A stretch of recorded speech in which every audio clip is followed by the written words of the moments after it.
दोस्तों नमस्कार, मैं ओपी शुक्ला फरीदाबाद हरियाणा से लाइव हूँ आपके सामने एक बहुत अच्छी इन्फॉर्मेशन लेकर के IATF के बारे में। IATF 16949 2016 के बारे में, उसकी हिस्ट्री और उसके इंट्रोडक्शन के बारे में जानेंगे कि क्या है ये।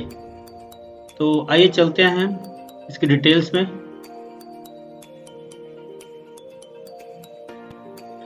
सबसे पहले तो मैं ये बताना चाहूँगा कि IATF की फुल फॉर्म क्या है। जैसा कि आप देखते हैं लिखा होता है IATF 16949 2016।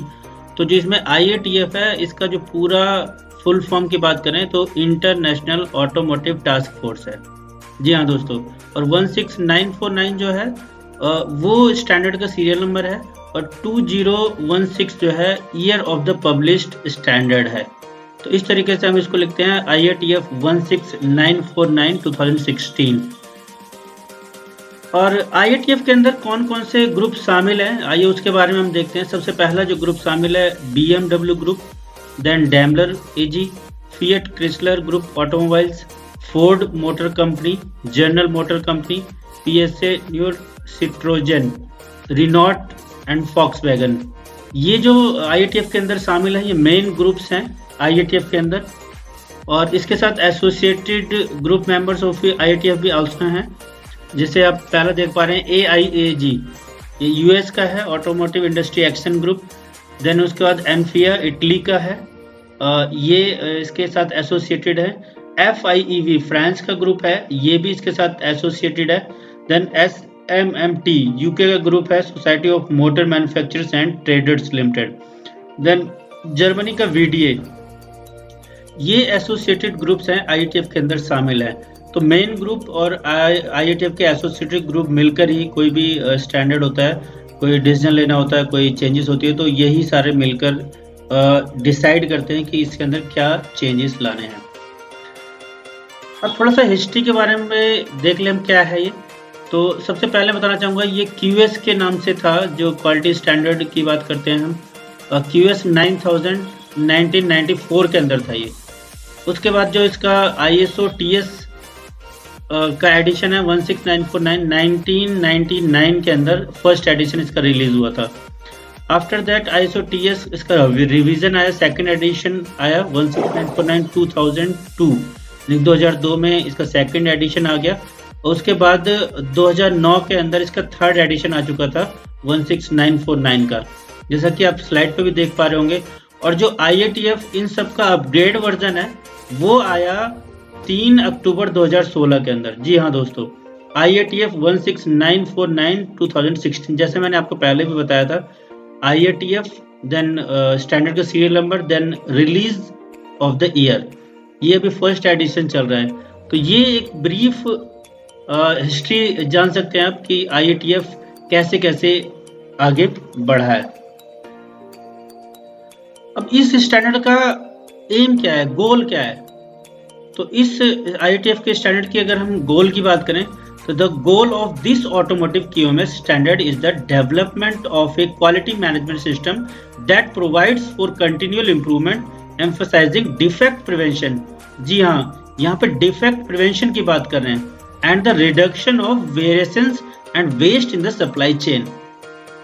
इस स्टैंडर्ड को अगर हम इम्प्लीमेंट करते हैं, फुल्ली इम्प्लीमेंट करते हैं, तो ये जो स्टैंडर्ड वर्क करता है डिफेक्ट प्रिवेंशन पे, कि डिफेक्ट आए ही ना, जीरो डिफेक्ट के ऊपर ये काम करता है। तो ये स्टैंडर्ड का मेन गोल है। अब इसके अंदर क्लॉजेस कितने हैं, तो सबसे पहले मैं बताना चाहूंगा इसके अंदर टोटल क्लॉजेस है 10 है। सबसे पहला इंट्रोडक्शन 0, देन उसके बाद फर्स्ट स्कोप, और दूसरा normative reference, third terms and definitions, fourth context of the organisations, fifth leadership, sixth planning, seventh support, eighth operations, ninth performance evaluations, then 10th improvement. और इसके कुछ सब क्लॉजेज भी हैं, ये ISO के क्लॉज से ही मैच करता हुआ होगा जो ISO 9001 2015 है, लेकिन जो हम IATF की बात करते हैं उसके अंदर इसके सब क्लॉजेज के अंदर एडिशन है। इस स्ट्रक्चर को HLS भी कहा जाता है, हाई लेवल स्ट्रक्चर। और यहाँ पर अगर हम बात करें मैंडेटरी प्रोसीजर्स की, तो यहाँ पर 19 प्रोसीजर्स हैं IATF के अंदर। सबसे पहले product safety, then internal auditor competency, उसके बाद calibration and verification records, then identifying training needs, then employ motivation and empowerment, engineering specifications, supplier selection process, identify outsource process and its control, statutory and regulatory requirements, control of changes, temporary change of process control, उसके बाद control of rework product, then criteria of evaluate supplier performance, control of repaired product, non-conforming product disposition, internal audit program, use of error proofing, problem solving. और इन सब के अलावा एक है continual improvement. ये 19 procedures हैं। अगर आप IATF के स्टैंडर्ड अपने कंपनी को सर्टिफाई करवाना चाहते हैं या इम्प्लीमेंट करना चाहते हैं, आपको ये मैंडेटरी प्रोसीजर्स हैं IATF के अंदर, जो ऑडिट के टाइम पर आपको चाहिए ही चाहिए होंगे। तो इस तरीके से आप प्रोसीजर से ज़्यादा भी हो सकते हैं, वो आपकी कंपनी के स्ट्रक्चर के ऊपर, रिक्वायरमेंट के ऊपर डिपेंड करेगा, बट ये जो है मैंडेटरी प्रोसीजर्स हैं। तो दोस्तों ये IATF के बारे में मैंने थोड़ी सी जानकारी दी आपको। अगर और ज़्यादा जानकारी लेना चाहते हैं आप, या आप अपने कंपनी के अंदर इसको इम्प्लीमेंट करना चाहते हैं, तो आप मुझे कांटेक्ट कर सकते हैं। पूरी डिटेल आप देख पा रहे होंगे, मेरा नाम OP शुक्ला है, मेरे कॉन्टैक्ट नंबर्स आप स्क्रीन पे देख पा रहे होंगे। देन व्हाट्सअप नंबर, आप मुझे व्हाट्सअप भी कर सकते हैं, ईमेल भी कर सकते हैं। और ऐसी इंफॉर्मेशन पाने के लिए आप मेरे YouTube चैनल को सब्सक्राइब भी कर सकते हैं। इस तरीके से के रिलेटेड जितनी भी वीडियोस हैं, मैं आपको इस पे इंफॉर्मेशन देता रहूँगा। बहुत बहुत धन्यवाद। Thank you very much.